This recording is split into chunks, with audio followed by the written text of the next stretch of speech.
मित्रांनो, ठरलं तर मग या मालिकेच्या आजच्या भागामध्ये सायली अर्जुनला विचारते, आप इथे पहिल्यांदा कसे भेटलो माहिती आहे ना? तेव्हा ना तुम्ही अगदी चिडकाबिबा होतात. तेव्हा अर्जुन आता विचारतो काय? मग सायली आता त्याच्याकडे पाहून अगदी खळखळूनच हसते. अर्जुन हळूच म्हणतो की तुम्ही सुद्धा मिस गडबड घोटाळा होतात आणि तेव्हा पण ना मला चैतन्य जबरदस्ती इथे घेऊन आला होता आणि मी तर थिएटरच्या आजूबाजूला सुद्धा कधी फिरकायचो नाही.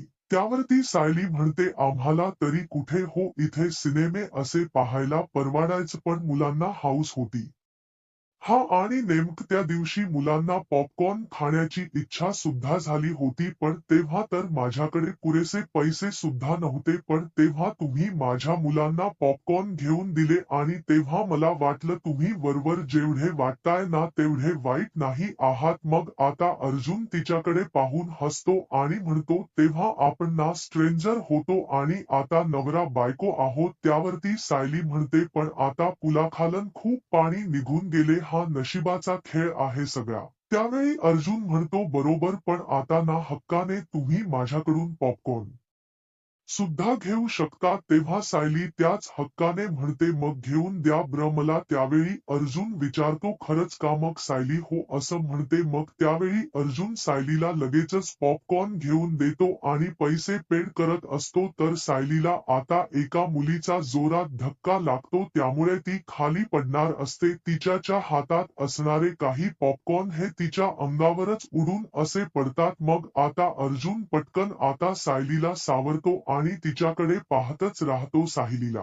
तो आपल्या मिठीत घेतो तर तो तिच्याकडे पाहतच राहतो आणि गालात हसतो. मग सायलीही तेवढ याच प्रेमाने आता अर्जुनकडे पाहत असते. नंतर तेथे असणारे सर्वजण आता सायली अर्जुनकडे पाहत असतात. सायलीला ते मागचे क्षण आठवतात की अगोदर सुद्धा जेव्हा सिनेमा पाहायला आम्ही आलो होतो ना, असाच मला एका मुलीचा धक्का लागला होता आणि मी खाली पडणार तेवढ्यातच अर्जुन सरांनी मला असं मिठीत पकडलं होतं आणि मिस गडबड घोटाळा असं रागातच म्हटलं होतं. मग आता हे सर्व क्षण आठवल्यानंतर सायली अजूनच अर्जुनकडे पाहत राहते आणि मग त्यानंतर तिला पुन्हा रिमाइंड होतं की जेव्हा प्रियाच्या पोटात दुखायला लागलं सिनेमा थिएटरच्या आतमध्ये जाण्या अगोदरच, तेव्हा ती खूपच रडायला लागली. कांगावा केला. त्याचबरोबर म्हणाली की मला घरी जाऊन आराम करायचा आहे. मग मी तिला म्हटलं की चल आपण दोघी जणी जाऊयात किंवा कुणाला तरी घेऊन जा, एकटी जाऊ नकोस. परंतु प्रियाने कुणाला निवडलं तर विलासला. म्हणजे विलास बरोबर ती घरी गेली, बाकी दुसरं कुणाबरोबरच नाही. आणि हे सगळं आठवल्यानंतर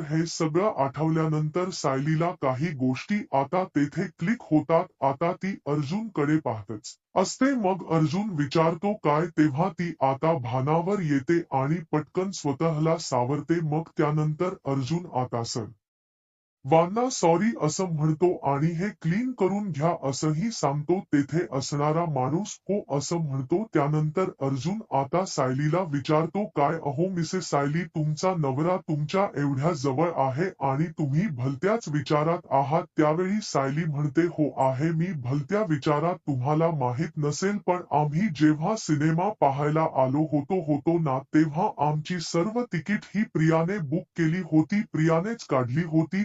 तेव्हा अर्जुन विचारतो, काय? मग सायली म्हणते, हो अहो एरवी स्वतःचा फक्त विचार करणारी प्रिया, तर तिने आमची सुद्धा तिकीट काढली होती. आम्हाला जरा वेगळाच संशय सुद्धा आला होता. त्यावेळी अर्जुन खरंच का असं विचारतो आणि तिच्या 7-8 मैत्रिणी या सिनेमा पाहायला जाणार होत्या आणि मग त्यांचा बेत अचानक कॅन्सल झाला आणि ती मग आम्हाला म्हणाली की आपण सर्वजण जाऊ सिनेमा पाहायला. त्यावेळी अर्जुन आता सायलीला म्हणतो, तुम्हाला समजतंय का? प्रिया अगदी स्वभावाच्या अपोजिट वागली आहे. मग आता सायली म्हणते, बरोबर आहे, तिने आम्हाला सिनेमाला आणणं हे सुद्धा ठरवूनच केला आहे. त्यावेळी अर्जुन म्हणतो, 99% बरोबर आणि सिनेमाच्या निमित्ताने तुम्हास वांना या आश्रमाबाहेर काढण्याचा प्लॅन असणार तिचा आणि हा प्लॅन तिच्या एकटीचा नसणारच कारण तुमच्याकडे पॉपकॉर्न घ्यायला सुद्धा पैसे नव्हते मग 7-8 तिकीट काढायला तिच्याकडे एवढे पैसे आलेच कुठून तेव्हा अर्जुन विचारतो आता तिने तिकीट्स काढले असतील का खरंच सायली विचारते मग कोणी काढले असतील साक्षीने का दुसरीकडे आता प्रिया ही तिच्या माहेरी आलेली असते प्रतिमा सुमन तिच्याबरोबर गप्पा मारत बसलेले असतात मग त्यानंतर सुमन म्हणते तू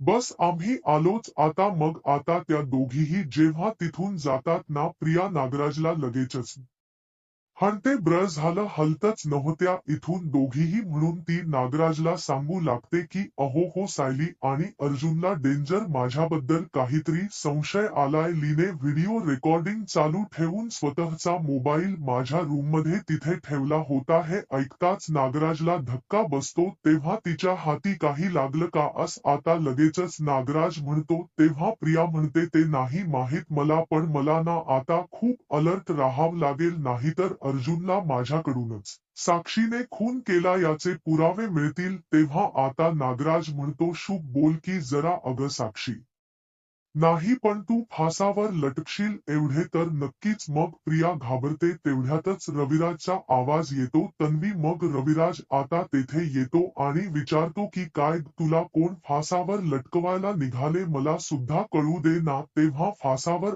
आता नागराज विचारतो तोही जरा घाबरलेला असतो मग आता लगेचच नागराज म्हणतो अरे दादा सुमनच चालय विषय कारण ती तुझ्यासाठी पराठे बनवतीय ना मग मी हिला म्हटलं तन्वीला की जर तू पराठे खाल्ले नाही तर सुमन तुला फासावर लटकावेन म्हणून तेव्हा रविराज म्हणतो माझी मुलगी माहेरी आली आहे अरे मग तिचं थोडं गोड कौतुक होणारच ना तेव्हा आता प्रिया लगेचच म्हणते बाबा मला माझ्या घरी तुमची एवढी आठवण येते ना कसं सांगू तुम्हाला त्यावेळी आता लगेचच रविराज विचारतो काय 4 दिवसांमध्ये लगेच तुझं घर झालं का ते असं म्हणून तो तिच्यावर हसतो मग रविराज जरा इमोशनल होतो आणि म्हणतो बाळा माझ्यामुळे तुझं माहेर हे दुरावलं होतं पण सॉरी हा मग आता त्यावेळी प्रिया म्हणते बाबा आता ते काहीच आठवू नका कारण जे झालं ना ते झालं आता इकडे अर्जुन सायली अजूनही त्या तिकिटांच्या शोधातच असतात आणि त्याबद्दलच डिस्कस करत असतात तेव्हा आता आपल्याला जशी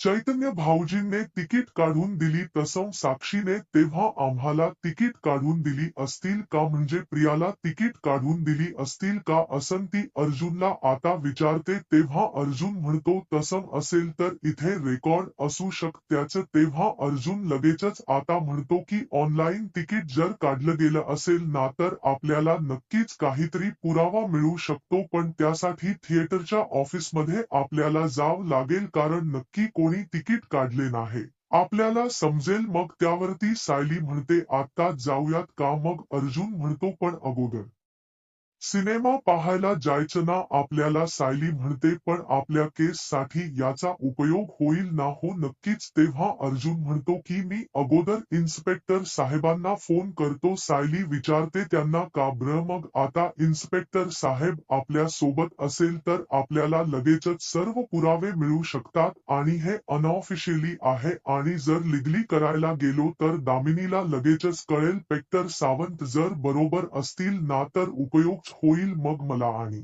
घाबरून थिएटरचा मालक सुद्धा आपल्याला सर्व माहिती सुद्धा देईल त्यावेळी सायली म्हणते इन्स्पेक्टर साहेब असतील तर बायकोची काय